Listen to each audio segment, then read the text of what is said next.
이런 자잘한 시행령을 통해 가지고 탈루가 됐던 그런 세금이 알려진 것만 700억인데 이런 방식으로 거둬들 게 안 거둔 게 얼마나 많은 겁니다. 사실 애초에 그러니까 이건 결국 종부세 논란까지 가는 건데, 종부세는 그래서 없어져야 될 세금이에요. 종부세는 과세 불평등을 너무 높여 조세의 형평성을 완전 와해시키는 세금입니다.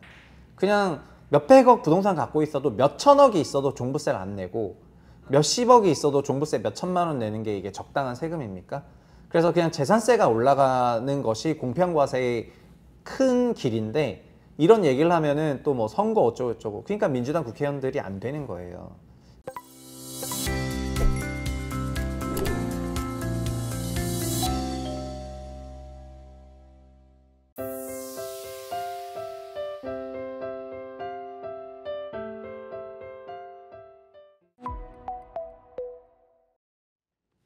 안녕하세요, 최부신입니다. 이제 종부세 저희가 놔둬야 할 시점인 것 같습니다.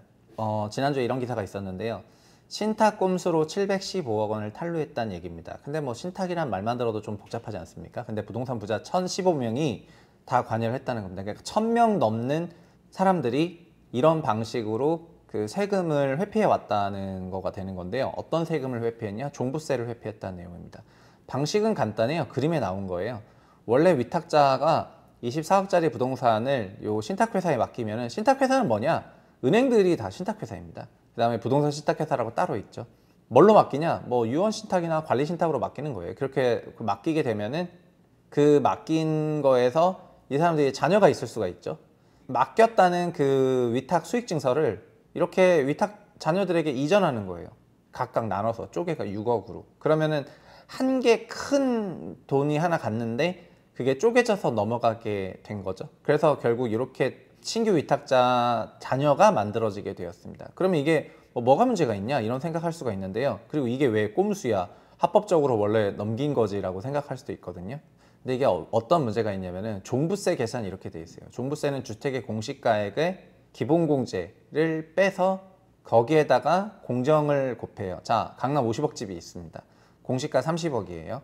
이 집을 내가 갖고 있는 경우에 종부세 얼마느냐?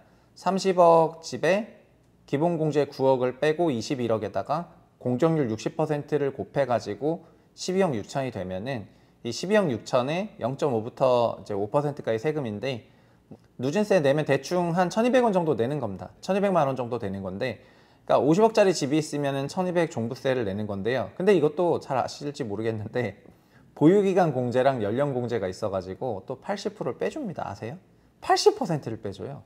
그러니까 종부세가 계산되는 것도 힘들게 계산되는데 여기다 80% 공제를 해줘. 근데 이 사람은 이렇게 80% 공제를 못 받은 사람이겠죠? 그래서 남들은 공제를 80%씩 받는데 본인이 못 받으니까 이거를 아끼고 싶어가지고 1200만 원 내기 싫은 거 아닙니까? 그래서 어떻게 하는 거냐면은 종부세는 인별 과세니까 1인이 보유한 공시가 10억짜리 집을 각각 3명에게 나눠주게 되면은 자녀 1을 어떻게 계산되냐면은 3분의 1 갖고 있으니까 10억에 9억 빼고 1억. 1억에 60%는 6천만 원 곱하기 0.5는 30만 원. 자녀 2도 30만 원, 자녀 30만 원. 이런 식으로 보시면은 1200만 원의 종부세가 이런 방식으로 나눴더니 얼마가 돼요? 90만 원이 돼요. 이게 인별 과세가 가지고 있는 종부세의 특징인데, 과거에는 자녀 1, 2, 3을 어떻게 했냐면은 법인 1, 2, 3으로 했거든요. 아시겠습니까? 법인 1개, 2개, 3개 설립해가지고 법인으로 낮췄었는데, 이 법인에 대해서는 지금 세법을 개정해가지고 최고 종부세율을 때리게 해놨죠. 그런데 일부 부자들은 법인을 설립해서 가는 것이 공격받을 걸 알았기 때문에 신탁사를 통해 가지고 신탁회사에 맡겨 가지고 자기 부동산을 쪼갰거든요. 저 하나금융 다닐 때 하나금융에 부동산 8채이신 분 7채를 신탁사에 맡겨 가지고 본인은 1주택자, 7채 각각 신탁건당 1종부세자 돼가지고 다 종부세를 안 내고 이런 방식으로 다 회피했고, 멀쩡한 2주택자가 은행 가려고 그러면은 안 받아준대요. 금액이 작아서. 그러니까 결국 부자들만 받아줬던 거거든요. 그러니까 은행이 부자들만 받아줘서 보유세 회피한 거고, 누가 세금 제일 많이 냈다? 그냥 그 당시 기준으로 서울에 강서구 한 채 있고 뭐 이렇게 한 채 더 있어서 2채 있는 사람이 강남에 있는 사람보다 세금 더 많이 낸 겁니다. 이게 문재인 정부가 무너졌던 종부세의 맹점이 바로 이런 부분이었습니다. 그러니까 부동산 세금이 부동산이 많은 사람이 부동산을 내는 것이 아니라 그냥 절세를 못한 사람이 부동산을 내는 게 부동산 세제의 문제였거든요. 근데 이거를 그래서 2020년 710에 많이 개정을 했는데 그 개정한 걸 또 회피한 거죠. 이게 2020년에 어떻게 개정했냐면은 원래는 요 원 위탁자가 있고 수탁자가 있는데 수탁자가 종부세를 내는 그런 상황이었는데 이걸 위탁자가 내게 바꿔놨는데요. 이거를 어떻게 바로 해지했냐면은 그래? 그럼 난 이거 이전해 버리지 뭐 해가지고 또 N방으로 쪼갠 거 아닙니까? 이런 식으로 금방 해지를 한 겁니다.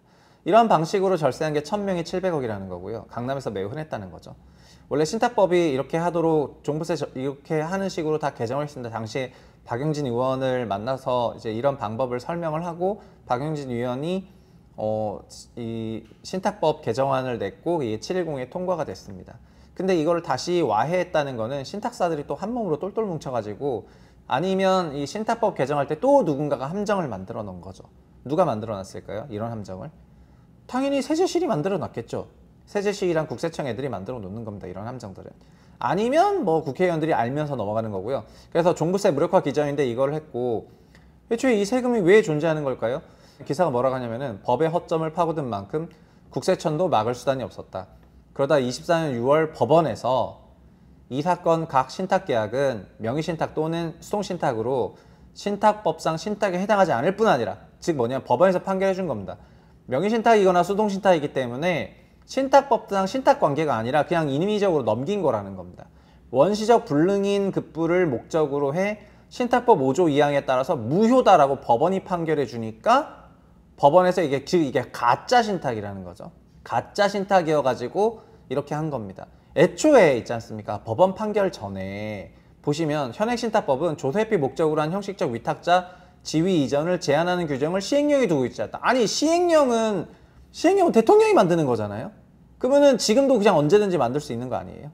이게 뭐 법에 있는 것도 아니고 시행령에 두고 있지 않다. 그래서 결국 시행령을 통해 가지고 이게 없다는 걸 이용해서 엄청난 절세를 했다는 건데 법원이 태클 걸어준 거예요. 작년 6월에. 그래서 1년간 이 건이 발견돼 가지고 1000명인 700억을 징수해야 되는 그런 상황이 됐는데요. 한국이 이렇다는 겁니다. 한국의 온통 고위 이쪽 사람들이 하는 걸 보면은 그냥 우리나라는 부동산 딥스테이트의 나라예요. 처음부터 끝까지. 다주택 소유자들과 변호사들이 종부세를 피하려 법의 협정을 악용하고 있는 만큼 신속히 보완해야 시행령이니까 바로 만들어도 되잖아요. 더민주 국회의원들 지금 뭐 하고 있는지 모르겠는데 제가 볼 때 더민주 의원들 지금 반쯤 정신 나갔거든요. 그냥 자기네가 권력을 다 차지했다고 생각해서인지 모르겠는데 민생에 관심이 없어. 슬로우뉴스 김정은 대표가 이런 얘기를 하죠. 더민주에 돌고 있는 난가병. 다음 대통령은 난가? 이 난가병이라 하거든요. 그래서 더민주 의원들 전부 지금 난가병 걸려 있다고 하니까 진짜 정말 제가 생각할 땐 제정신이 아닌 것 같습니다. 어쨌든 이런 자잘한 시행령안을 통해 가지고 탄루가 됐던 그런 세금이 알려진 것만 700억인데 이런 방식으로 거둬야 될 게 안 거둔 게 얼마나 많은 겁니다. 사실 애초에 그러니까 이건 결국 종부세 논란까지 가는 건데 종부세는 그래서 없어져야 될 세금이에요. 종부세는 과세 불평등을 너무 높여 조세의 형평성을 완전 와해시키는 세금입니다.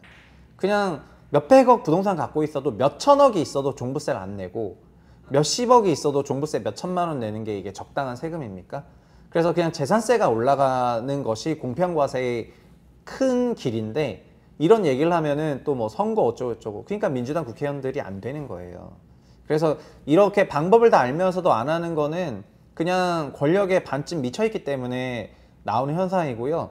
그래서 뭐 누가 누구를 나무랄 일이 없다 저는 이렇게 생각을 합니다. 어쨌든 한국은 딥스테이트 나라고 지금 민주당은 어마어마한 기득권이 된 지 오래입니다. 그리고 다들 난가병 걸려가지고 다음 대통령은 난가? 뭐 난가병 상태라면은 지금 벌써 4년 몇 개월이나 남았는데 이게 정상일까요?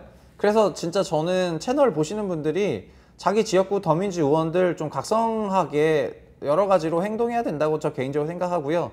저도 어쨌든 더민주하고는 진짜 뭐 척을 지는 한이 있더라도 이 사람들 정신 차리게 해야 되겠다는 그런 생각을 하고 있습니다. 한국의 부동산 딥스테이트는 민주당이 만들어 놓은 겁니다. 여기까지 하겠습니다. 감사합니다.